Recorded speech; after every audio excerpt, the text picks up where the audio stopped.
j'espère que vous allez bien.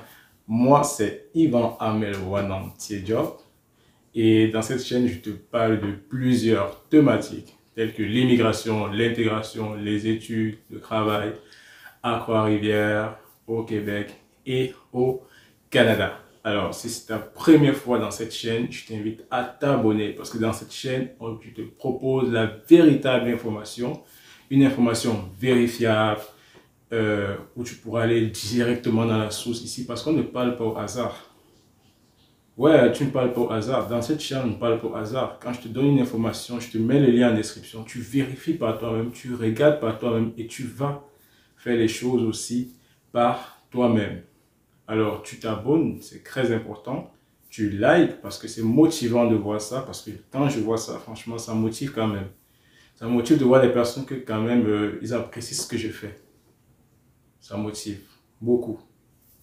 Et partage parce que c'est important de permettre à d'autres personnes de bénéficier des opportunités que toi tu as déjà vues ou bien des opportunités que bon, tu as déjà pris connaissance. Il faudrait que tu partages pour qu'une autre personne puisse prendre connaissance de l'opportunité que toi tu as pu saisir. Pour aller directement dans le sujet, dans cette vidéo, je vais te présenter 3 conseils pour mieux exploiter l'opportunité, l'annonce faite par le gouvernement du Canada en faveur des étudiants étrangers. Si tu n'es pas au courant de quoi je parle, tu peux regarder dans mes playlists. Tu vas voir la vidéo que j'ai faite sur ça, où je parle, j'ai décrit vraiment très bien l'annonce faite par le ministre de l'Immigration et de la Citoyenneté du Canada. Alors, premier conseil, mais avant de commencer, je t'inviterai à rester jusqu'à la fin parce que j'ai un conseil bonus en fait. Et j'appelle toujours ça un super conseil parce que ce sont des choses que beaucoup ne vont pas vous dire. Toi, étudiant étranger qui est ici, ou bien toi, étudiant étranger qui va venir. Il y a beaucoup de personnes, ils sont capables de te voir couler, ils ne vont rien te dire. Mais moi, comme je te fais comprendre, je suis fatigué de voir ce type de mentalité et il est temps vraiment que quelqu'un parle en fait. Alors moi, je te dirais ça, reste jusqu'à la fin pour écouter le super conseil et l'analyse que j'ai fait par rapport à l'annonce du ministre du Canada. Alors, le premier conseil que je te donne, c'est recense toutes les entreprises qui proposent des services ou les produits liés à ton domaine d'études. Ouais, tu vas mieux comprendre ça durant la vidéo parce que le premier conseil prend son sens lorsque je vais t'expliquer le reste des 2 conseils restants et avec mon super conseil, tu vas comprendre pourquoi je te conseille ça. Recense, donc prends le temps, recense un peu toutes les entreprises, d'abord à Trois-Rivières, surtout à Trois-Rivières, tu commences par Trois-Rivières, c'est d'abord Trois-Rivières, d'abord, ouais. Tu commences par Trois-Rivières, tu recenses vraiment toutes les entreprises. Tu fais la recherche, tu prends ton temps, tu prends des contacts et tout. Toutes les entreprises, dès que tu recenses, dès que tu as déjà ta liste, tu sais déjà comment tu vas fonctionner. Tu sais déjà comment tu vas procéder. Tu sais que tu vas commencer par ici, par ici, par ici, par ici. Je ferai une autre vidéo pour te dire quelles sont les techniques d'approche lorsque tu pars peut-être déposer ton CV, comment faire, qu'est-ce qu'il faut faire, comment se faire remarquer, comment procéder, comment faire un bon réseautage. Ça fera l'objet d'une vidéo. Si ça t'intéresse, tu me le dis en commentaire. Je ferai une vidéo là-dessus. Je te parlerai des réseautages, de comment faire, comment te vêtir, comment t'habiller, comment parler, qu'est-ce qu'il faut faire, quelles sont les mimiques. Il y a beaucoup de choses. Alors, comme deuxième conseil, je t'inviterai de faire l'équivalence de ton diplôme. Ce deuxième conseil s'applique particulièrement pour les étudiants de maîtrise, même pour les étudiants de baccalauréat, parce qu'il y a des étudiants de baccalauréat qui ont un certain background dans leur pays d'origine. Et voilà, ici, tu sais, le système ici, nord-américain, précisément au Québec, les appellations des diplômes sont différentes de chez nous. Chez nous, c'est un système LMD, donc licence, master, doctorat. Ici, c'est baccalauréat, maîtrise et doctorat. Donc, ça veut dire que si tu mets dans ton CV sur licence, l'employeur ne comprend pas forcément ce que tu veux dire. Il ne va pas comprendre réellement le langage. Et même s'il comprend, et si tu veux faire, il te fait passer une entrevue, il va te demander d'aller faire quand même l'équivalence. Je vais te mettre en description le lien pour aller faire l'équivalent de tes diplômes ici au Québec. Parce que tu peux faire l'équivalent dans deux organismes, soit par West, soit par un service proposé par le gouvernement du Québec, parce qu'il y a un service pour ça, qui est lié à le ministre de, je crois que c'est lié au ministère de la francisation. Oui, il y a l'équivalence. Donc, je t'invite à faire l'équivalent de ton diplôme. Donc, après avoir recensé les entreprises, tu vas un peu voir ce qu'ils demandent. Tu vois aussi, quand je te parlais, pour le premier conseil, quand je te parlais de recenser, essaie de regarder un peu les offres d'emploi. Essaie un peu de regarder les caractères, ce qu'ils recherchent et tout. Et au niveau maintenant de l'équivalence, maintenant tu soumets ton dossier d'équivalence ou tu vas voir, bon, tu vas soumettre ton dossier d'équivalence, on va te faire l'équivalence de ton diplôme et avec ça, tu pourras maintenant écrire l'équivalent de ton diplôme dans ton CV que tu vas faire. Comme troisième conseil, je t'inviterai à faire ton CV. Oui, assieds-toi, tu fais ton CV.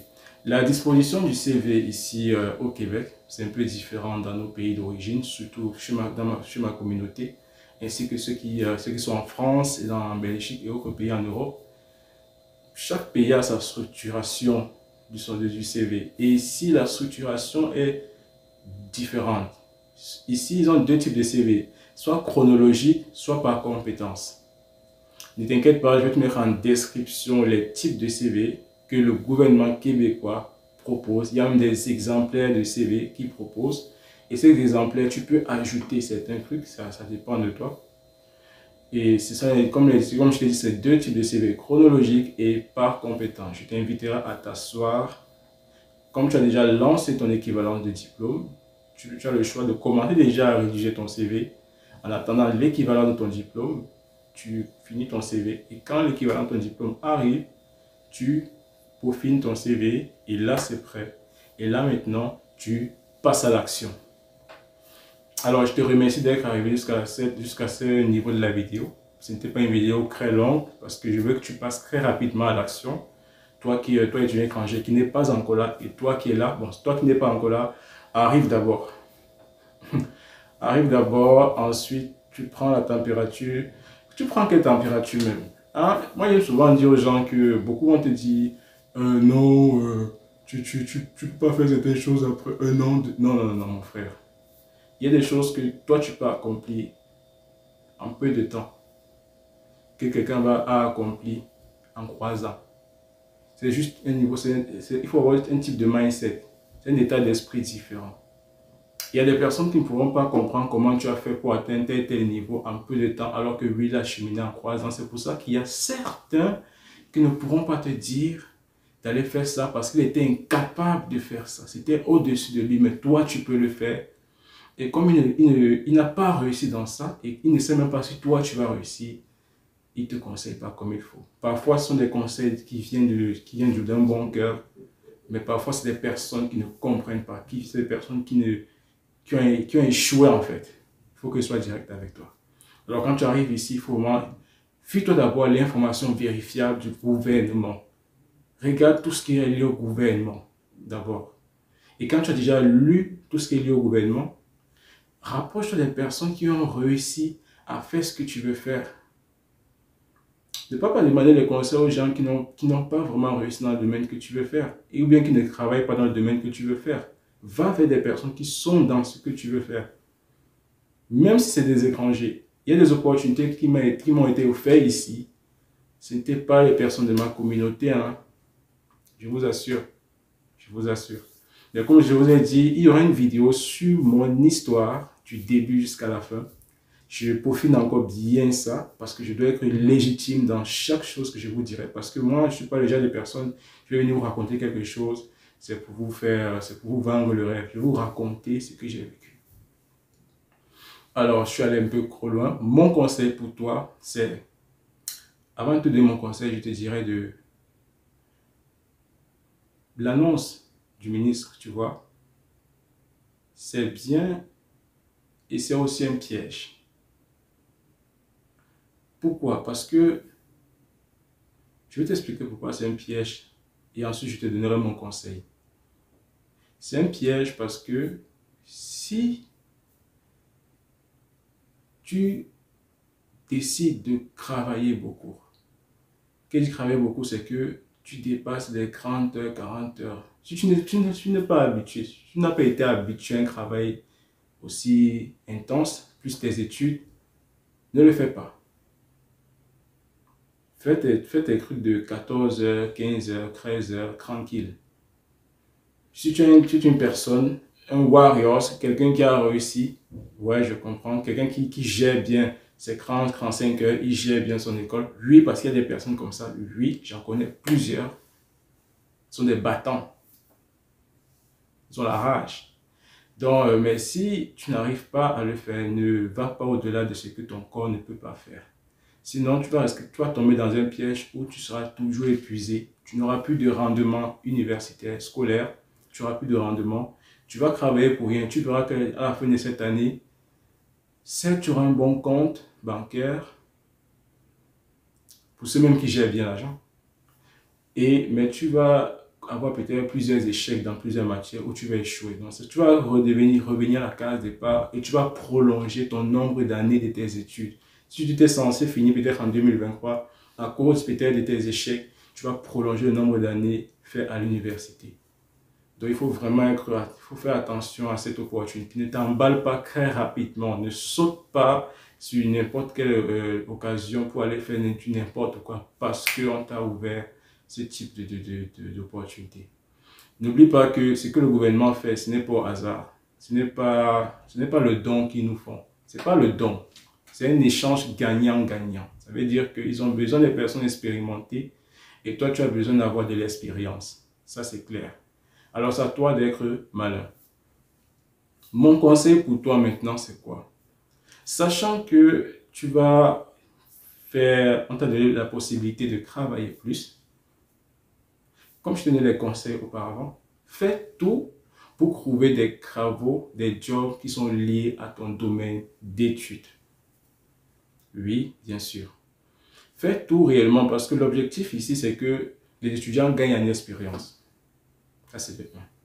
Ça veut dire que si tu gagnes en expérience liée à ton domaine, c'est magnifique. Et ce qui est encore magnifique, c'est encore sur ça, c'est que imagine que tu travailles peut-être 20, même 15 heures ou 20 heures ou 21 heures. Si c'est un job qui est lié à ton étude, tu ne peux pas lâcher tes études facilement. Parce que à chaque fois, peut-être, tu vas aller faire un travail dans le job qui est lié dans l'entreprise, peut-être qui produit des services ou des produits liés à ton domaine d'études. Tu ne vas pas négliger ton étude. Pourquoi? Parce que tu auras envie de découvrir encore plus et de vouloir être plus enseigné. Je ne sais pas comment te l'expliquer. Une entreprise, peut-être prendre un exemple, une entreprise peut-être qui fait peut-être la fabrication de chocolat. Et toi, tu fais une spécialité peut-être dans l'agroalimentaire, la transformation des produits. Tu travailles dans une entreprise qui transforme le chocolat. Tu remarques comment ça se passe. Peut-être tu occupes un poste qui te permet de voir comment ça se passe. À chaque fois que tu vas peut-être interagir dans le poste ou bien dans l'entreprise, tu auras envie d'aller plus apprendre à l'école parce que tu vas voir que, hey, j'ai vu ça à l'école et là, je peux appliquer ça ici. Tu vois un peu, j'espère que tu me comprends. Donc, c'est ça en fait la stratégie. Parce que si tu fais un job qui est lié à ton domaine, tu ne pourras pas lâcher facilement tes études. Mais si tu fais vraiment des jobs, c'est vrai que tu pourras faire des petits jobs à côté, mais si tu veux vraiment te centraliser du premier mois de janvier 2023 jusqu'à la fin d'année sur des jobs qui ne t'apportent pas un plus, qui sont liés à ton domaine, tu auras perdu ton temps et tu n'auras pas saisi ce type d'opportunité. Donc, je t'invite à être plus malin que ça. Surtout quand tu écoutes ma chaîne, quand on écoute ma chaîne, on gagne un plus. On a un plus en fait. Alors voilà mon conseil pour toi. Fais tout, mais trouve un job qui est lié à ton domaine d'études où tu pourras mieux implémenter ce que tu fais à l'école. Alors, on se retrouve pour une prochaine vidéo. Merci d'avoir écouté jusqu'ici. Tu t'abonnes, tu likes et tu partages. Ce n'est pas juste une phrase, ce n'est pas des paragraphes que je récite au hasard. C'est parce que je sais que ce que je te dis, beaucoup de personnes